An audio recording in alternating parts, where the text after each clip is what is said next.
Salutare! Azi îmi fac un nou videoclip cu FNAF 3, că am văzut că cu FNAF 2 am reușit, dar n-am mai văzut să jucăm și pe a 5-a, că e cam grea, vă dați seama că va fi foarte grea, așa că vom juca cu FNAF 3. Am zis că dacă ai ieșit pe aia 2, voi avea noroc și pentru asta 3. Chidem apelul, ne ducem și ne uităm pe unde e. Camera 9 îl vom chema repede la camera 10. Chiar vreau să câștig. Și sunt precis că voi câștiga.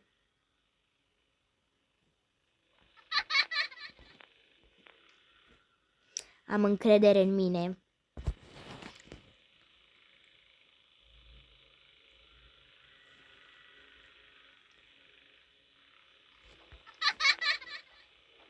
Mai ales că în ultima vreme am făcut multe videoclipuri și am jucat, vă dați seama, de multe ori și ar trebui să reușesc mai bine.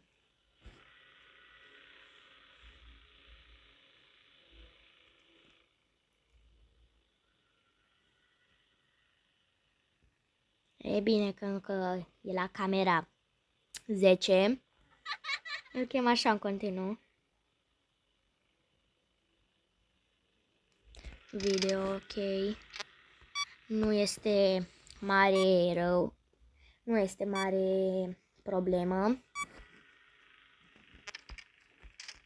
Cred că aș și pleca de la camera asta, cum am zis. Dar a revenit și mă duc repede să fac audio devices urile.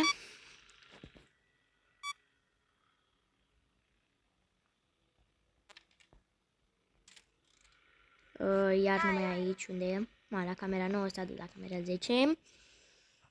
Văd că jocul ăsta va fi cam reușit. Până nu a venit acum un animatronic să-mi dea un jumpscare și vine din ce în ce mai aproape. Atunci e...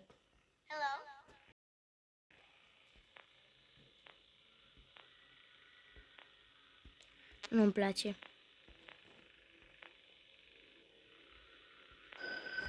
Nu. Nu. Nu. Ce, mă? Cum? Că el nu era pe lângă mine. Stați cu Miguel pentru mai multe filmulețe cu FNAF.